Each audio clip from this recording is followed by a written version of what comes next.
Now let's go back to Rish Salamat over in London, because as we mentioned, British Airways is having a big day today. It is launching the first business class only flight from London to New York.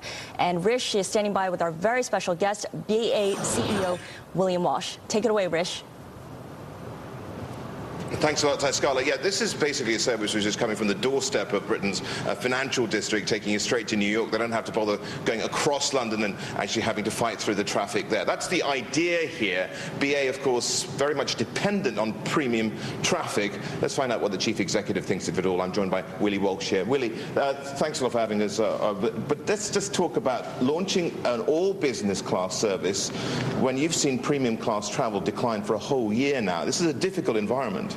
It is a difficult environment, but I think this is a measure of the confidence that British Airways has in the future of the industry, but also the future of British Airways within that industry. So we're really excited about this, and we think it's going to be a great success. Okay, but the thing is, aren't you just going to cannibalize the business product you have out of Heathrow and, well, elsewhere? Well, the target market is the market that flies with us from Heathrow, but it's also targeted at people who use executive jets, and there's still quite a lot of executive jet travel. So we believe there's a big demand for this service, and we're delighted to be taking a bold but innovative step by British Airways and launching this flight today. No, that is the plane behind us. How much of it do you have to fill up to make it profitable for you? Our business plan assumed a 70% seat factor, and I've no doubt that we'll in fact exceed that. So I believe this will be profitable in its first year of operation.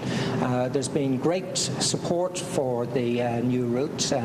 People love the idea of being able to fly out of London City, and the advantage, of course, being able to clear US customs and immigration at Shannon Airport on the westbound flight is a real bonus as well. But some would say, oh, that just increases the flight time hugely. I mean, it's over 9 hours, 40 minutes. Well, this is about making the most effective use of the time involved. Unfortunately, the runway here at London City is not long enough for us to fly direct to New York, but we're stopping at Shannon and using that 45-minute stop at Shannon to do the customs and immigration formality, and that's a great advantage to somebody arriving in New York, where they can just walk off the aircraft as a domestic passenger. So we believe that our customers will get off this aircraft, they can be in a cab within 6 minutes of getting off the aircraft, and that is really effective use of time. What are forward bookings looking like here, and what are forward bookings like generally for the British Airways? Business travel is still under stress. I'm not seeing any signs of green shoots at the moment. The one thing I can say is that things are not getting worse. I think we've been stabilised now for about 3 or 4 months. I believe long-haul premium traffic will recover.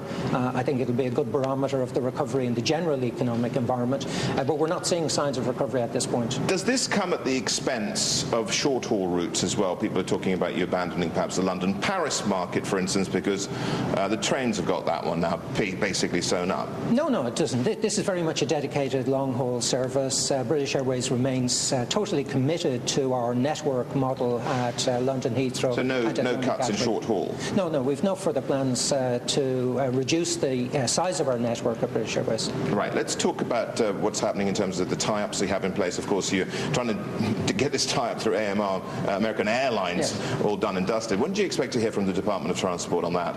Well, our expectation is we will get word from the US Department of Transportation by the end of October. I remain very positive and optimistic about getting... It's going to go your way, is it? I believe so. I think the competitive environment has changed, the market has changed. I believe this will enhance competition on the transatlantic. How is that possible? Well, because it will allow One World as an alliance to compete more effectively with the Star and Sky Team alliance, who already have antitrust immunity.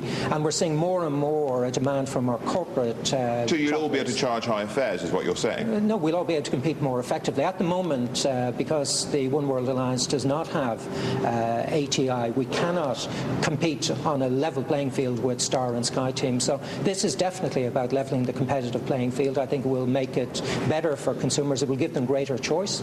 Well, Willie, I want to just get it also, because that's part of a three-way tie-up, isn't it? Because the other one is Iberia. Yes. And where are you with those merger talks as well, and how necessary is that for all three of you to be together on this transatlantic? Well, there are two separate issues. Our joint business business on the transatlantic is separate to the discussions we're having with Iberia on a merger.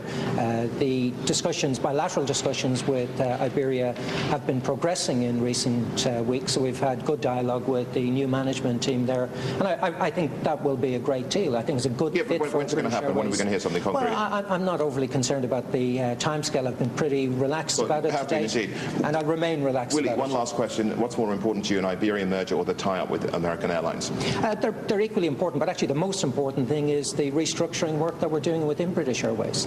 I think consolidation is part of the solution, but the real solution to the current environment is for British Airways to become more efficient, and that's exactly what we're doing.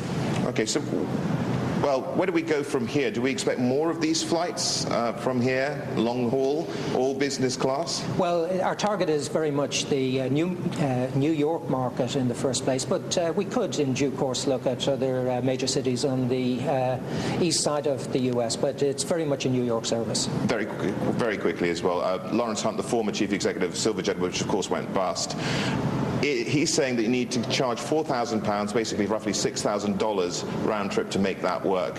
Do you agree with him? No, I don't. I think that's what but that's what he needed to charge to make it work. This is British Airways. I think we bring something to this market that, unfortunately, those small independent carriers could not bring. And I think this is going to be a great venture. I'm really excited about it and looking forward to a successful launch today. And you're flying on it today? Well, I am indeed. Happy landings. Thanks a lot. William Walsh, there, he's the chief executive of British Airways, joining me to discuss this all-business class flight. 32 lay-flat beds across the Atlantic from London City to Shannon, passport control there, and on to Kennedy. Back to you guys in New York. Thanks so much, Rish Salama, with our special guest, William Walsh of British Airways.